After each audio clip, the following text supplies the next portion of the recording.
guys, and welcome to my channel. As I said last time, today I'll talk a little bit about homeschooling, especially just like summarize our last year of school that just ended.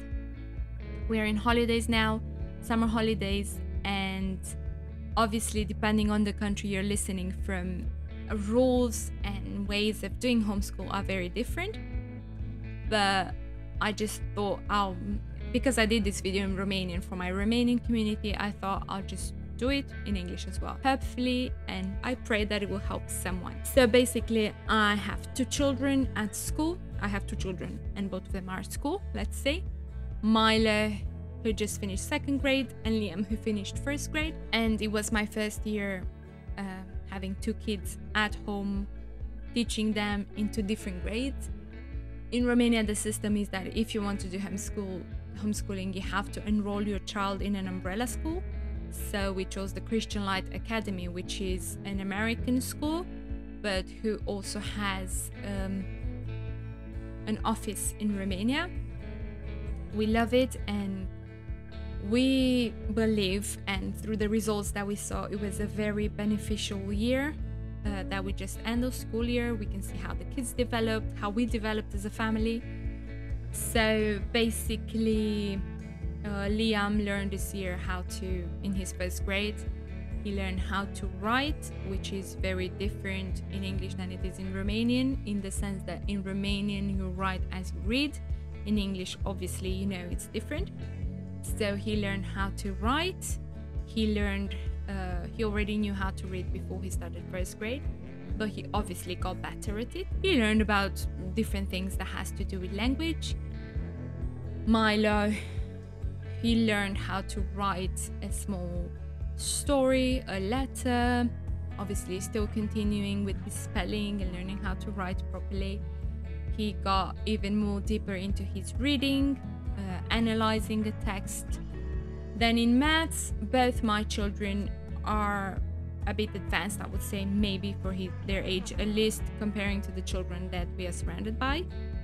And that's just because they kind of sprinted in maths. In maths, their level is about fourth grade in America. Basically, they do multiplication, division with two-digit numbers. They do fractions, percentages. They can simplify fractions. They can actually do adding and subtracting with decimal points. They can do with negative, positive numbers. They can do a lot of this. And basically, us as a family, we are more classic homeschool style, let's say. So we do follow a curriculum with their materials, and we have to send report cards and all this system, but that's very helpful for us, especially where we live. But besides the materials that we do, my kids also, especially at maths, they do on a platform online. Basically, they do extra maths every day, so that's why they are so advanced. But then the beauty and what I love about it is that I come with the curriculum that is for their grades, and I kind of just make sure I implement very well the concept, so it's not just sprinting, but it's also building on the knowledge that they already have. And yeah, one thing I love about our school and the curriculum we choose, which is the Christian Light one, is the fact that it goes into a spiral. So it always kind of revises what the child learned so that he doesn't forget, and he keeps on building, but then still coming back, making sure that it's not just sprinting up. It's a spiral where you build on what you learn, and then you keep reviewing. And so we love that a lot about our curriculum. Then we don't have geography as a subject yet, but our kids, I mean, since they were probably 3, Milo, we bought a world map, a big one, and Sam just randomly every evening, 5 minutes or so, he was showing them countries on the map with the name. So Milo, who's 8.5, he can recognize on the map about 120 countries, and Liam, who's 6.5, he's just finished first grade, he can recognize about 80 countries. The new thing this year that we added was the flags. It's just I think it's what my husband created, a small page for them, and basically they recognize the flags of the European countries. Well, we're really proud of them. Why? I didn't specify this, but why is such a big age gap? 2 years almost. Liam is 6.5, Milo 8.5, and why is just 1 year in school? That's because our kids went to kindergarten here, and Milo, we realized that it would be good for him to stay for an extra year. So he stayed until he was 7, and that's when he started school. And Liam, who's totally different than his brother, for him, it wouldn't have been good. We had to kind of push him the last few days just to go, because it would be his last days. He just didn't want to anymore. He was getting bored, and well, kids are different. So that's that, just in case you were wondering. Over the past year, because I had to homeschool 2 kids, I've learned and I've realized how different they learn and how different they are. For example, Liam, the smallest one, I'll pop some pictures by the way, so you can see them a little bit throughout the last year. Liam, who's 6.5, he loves working independently. He loves doing everything by himself. He loves just asking for help if he doesn't understand something, but he just loves it. Whereas in Milo, really wants me to be next to him, really wants me to kind of split the lesson with him, and then he reads half, I read half, and we both obviously out loud. He likes reading the request out loud, and then he also loves giving me the answer out loud before he actually writes it. So they work very differently. I do work with both of them on the kitchen table, at least for the moment. Hopefully not for long, praying that not for too long. We are living in an apartment, in a 2-bedroom apartment, so we don't have an extra schoolroom. We just do it at the kitchen table, but it works, and we make it work. And most of the time, they are okay with minding their own exercises while the other one is talking to me out loud, obviously. There are a few instances like when one of them has a test and then the other one reads out loud the lesson, and then the one having the test just asks politely if we can be a bit quieter, and then we just help each other. But basically, they've learned how to dissociate and just be able to focus on their task, although people are doing different things around them. And we believe, and I believe, that that's a very good life skill to have.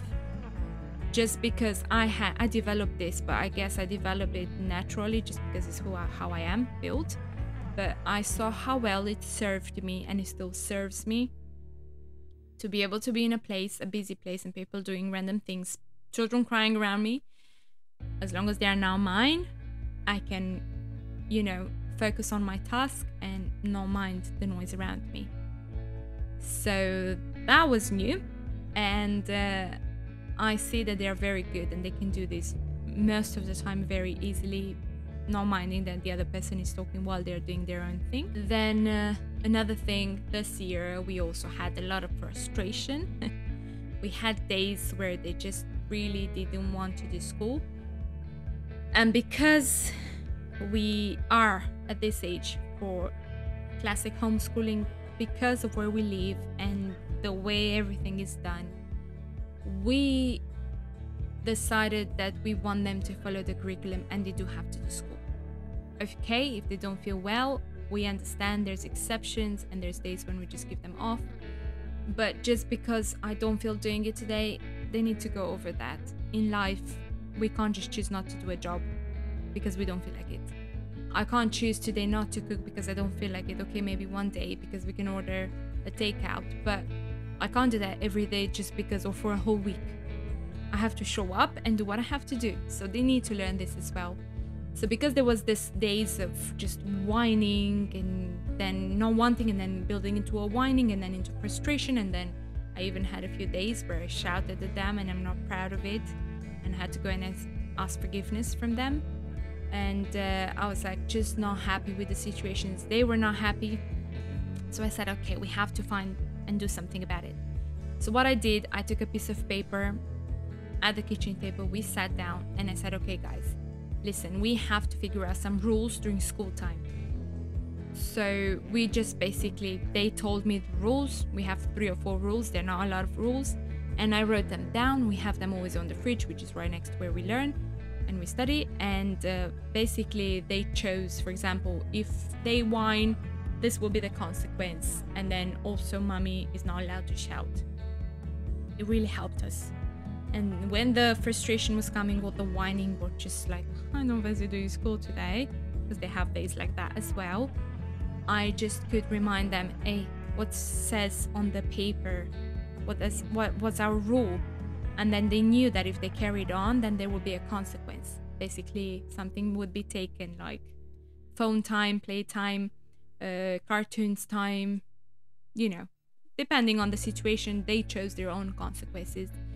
And it really helped. A few times I had to give them the consequence. Basically, they had to suffer the consequence of their choice. But it really helped us run smoother through this process of basically learning together. Another thing that we did this year was we started going to the library, to our town library. We couldn't be full because of COVID and restrictions and because it was closed. But this year we really took advantage and the kids are loving it. I mean, it's not a big library, but it's okay, and the ladies are really nice, which is something not so common in Romania, unfortunately. But they are really nice ladies there. They're always ready to help. The kids are enjoying it. They love taking books home. They love reading those books. I mean, every evening, especially through the colder part of the year. I mean, now it's summer, so our schedule will change a little bit. But at least during the school time, most of the time they go to bed at 8 o'clock, they brush their teeth, we have our prayer in the evening in our routine, and then they have 1 hour where they read. Sometimes they just look at the photos, we are aware of it, they just look at the pictures in the books. But 80% of the time they are reading, and we can see that by how well they got into reading. And it was funny because we realized about Milo the other day that he was reading without wanting. You know, when you just like have, I mean, maybe not so much anymore, but you have like a box of cereals in front of you or a carton of milk and you just find yourself reading without really wanting. And we caught him doing that, and it was really funny because you're just basically reading without wanting, but it's also a good thing. So my encouragement would be take advantage of the free resources that your town gives. For us is the library. And then the last thing, or one of the things that we also focused on this year, was on our kids learning to say hello, learning to answer questions that strangers, people that they don't see very often, asks them, like the lady at the library, the pastor at church, I don't know, the bus driver, not that we take the bus, the neighbor. Unfortunately, our kids kind of took my shyness. When I was a child, I was very shy and I had to learn how to open up. So my kids were very, very shy, especially Milo, I would say. But even Liam, obviously being different personality, Milo took me very well into that aspect. And we just had to kind of force him. He had basically to learn how to communicate with other people, and he was very fine with kids, no problem. But if a parent of a child would ask him, oh Milo, do you enjoy school, or would you like some ice cream, or I don't know, just different random questions, or where's your mum, he would not answer. And we had to focus on that. He was 8.5. We realized we don't want to change him, but we needed to teach him how to get over this shyness. He's doing like a lot better. I could even say 100% better. He's not at the 100% where he should be, but compared to the beginning of the school year and to how he's doing now, he's so much open. He says hello, thank you a lot easier. He answers questions. He's still a bit shy. He has moments when he doesn't want to answer, but that's alright. We're still working. And the method that we used, that's what I said, forced them, as in we had to keep reminding them, was to do role play. And Sam took care of that very much. For example, he would get out the door and then he would tell them beforehand, of course, now I'm gonna be, I don't know, a random person that comes to our place or that they might meet. And when I enter, you have to say hello and you have to answer my questions. So they did this role playing, and it really helped them to kind of be ready for when they were in the situation. So basically that's just a summary of our school year. I hope you'll be encouraged. I mean, for the non-Romanian speakers, there's a lot more resources out there, but I thought I'll share our experience as well. I didn't tell you before, but I did tell you in the presentation video that I did on the channel. We are an international family. I'm Romanian, 100%. My husband is English. We are a polyglot family. Our kids speak 5 languages, and they speak it very well. They speak Romanian, English, French, Italian, and Spanish. They can read in Romanian, in French, and in English, and they're getting into reading in Spanish. They can write in Romanian, French, and English. So that's just a little bit about ourselves now at the end. And yeah, I would love to hear your experience. I love learning from people. I love hearing the details of their school life, homeschool life, family life. And yeah, thank you for staying until the end, and I'll see you next time. Don't forget to subscribe and like. Bye!